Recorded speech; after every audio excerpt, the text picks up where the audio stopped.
There are three reasons why homeowners are not listing their properties right now. I'm going to tell you why they should all reconsider next on Tom's Take. You're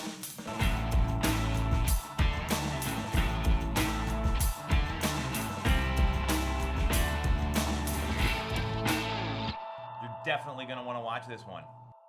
We talk about inventory levels non-stop because it is that big of a factor in the housing market locally and nationally. We talk about it during trainings. We talk about it with other agents. We talk about it when we're meeting with consumers and walking them through the positives about the market as well as some of the things you're going to have to work through. So what I wanted to do today is talk about the three reasons why, according to Zillow, why homeowners are not listing their properties right now, and then some market data that tells me all of those folks should reconsider unless it's a condition or there's a specific reason why they can't or don't want to sell, and obviously conditions can't be changed. So the three reasons: 34% of homeowners right now feel life is too uncertain, and that's why they're not listing their home. 31% are concerned about financial uncertainty, and 25% are worried about COVID-19 health concerns. So all legitimate. If you're uncertain about your finances, you probably shouldn't be selling a property and buying a new one. If you're a little concerned about your life situation, another reason to hit the pause button. And obviously health and safety, we've talked about that. That's really important to us here, and it should be important to everybody watching. Here's the reality. According to Jeff Tucker, the senior economist at Zillow, homeowners, and I'm going to give you the quote, homeowners who feel life is uncertain right now may think they can still get a strong price if they delay selling until they have more clarity. The catch is that waiting to sell may raise the cost of a trade-up. This fall's record low mortgage rates, which make a trade-up more affordable on a monthly basis, are not guaranteed to last. This is a very wise quote from Jeff, because most people, they don't write a check for their home. They don't write a check and pay cash. They buy the home based on the monthly payment. And the payment is what you're living with. Your taxes, they're only going to go up. Rates, they're going to go up. I'll tell you why in a second. So the payment is what everyone should be focused on, because if you're looking for a home, let's say the average sale price in our market's $330, $340. So your 10% or your 20% down payment, even if you jumped up to $360 or $370, the cash to close is not that different. So this is a very wise quote, and I'm a big believer in you pay based on the payment and how much cash you need to come up with. Those are the two factors every buyer should be looking at. So here's some information everyone needs to be aware of, and this comes from Keeping Current Matters. Nick and Val, they're going to put up the slides on here. This is really good data. So according to all kinds of expert opinions, Zillow, Zelman, Fannie Mae, the National Association of Realtors, prices will rise next year 3.1 to 7%. So you're still going to see values go up. So if you're a buyer, the price is probably going to be higher the longer you wait. If you're looking to trade up, the price is probably going to be higher the longer you wait.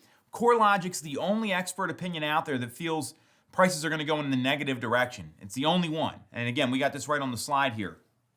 So if you're a buyer, prices are probably going to go up. And even if you're selling and downsizing, the home you're buying, the price is going to be a little higher. So with prices projected to appreciate, you come back to the payment. You come back to Jeff Tucker's quote. And according to Housing Wire, this year, overall, the average rate was coming in at 3%. We know they've been sub 3. I'm not here to tell you that. That's the average for the year. In 2021, rates are predicted to be in the 3.3% range. In 2022, 3.6%. In 2023, 3.9%, all according to Housing Wire. So guess what? As prices increase, the rate's going to increase. So your payment's going to increase.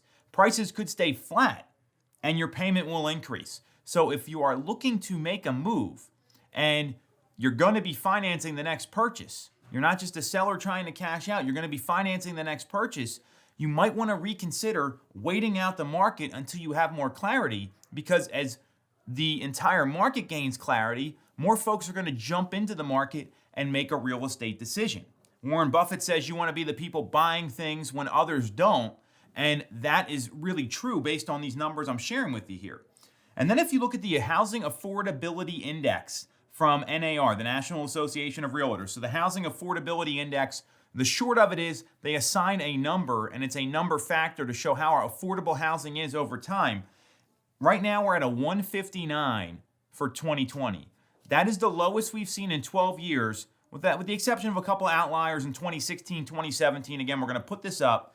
And the only time you saw affordability really jump is when we were in that foreclosure crisis from 08 until about 2012, 2013, 2014, however you're going to look at that market crash. So looking at all this data here, what does it mean? That's probably what you're waiting for, right? What it means is these rates aren't going to last forever.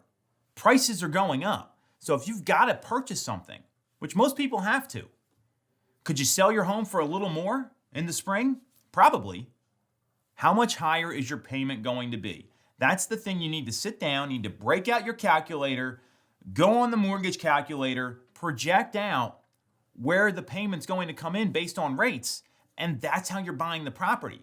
So especially for those people trading up, you want the lower payment. You don't want the lower acquisition cost. You want the lower payment if you're going to be there long term. So any questions about this? You know where to reach me.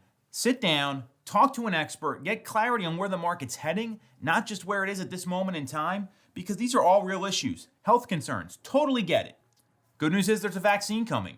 When that vaccine hits, there's going to be a lot more people jumping into the market. That's exactly what Jeff Tucker from Zillow is talking about here. Financial uncertainty. Well, once the pandemic cools down a little bit, and if you look at that GDP calculation, we'll put this slide up too, the V-shaped recovery happened. So there's a little less financial uncertainty than what we saw, and life being too uncertain, to me, that's right there with COVID-19. And once this vaccine comes, you're going to see a lot of people jumping back into the market. So do you really want to be competing against more consumers, or do you want to lock in something now when you can maybe outmaneuver the competition? Let me know if you got any specific questions. We'll be back next week.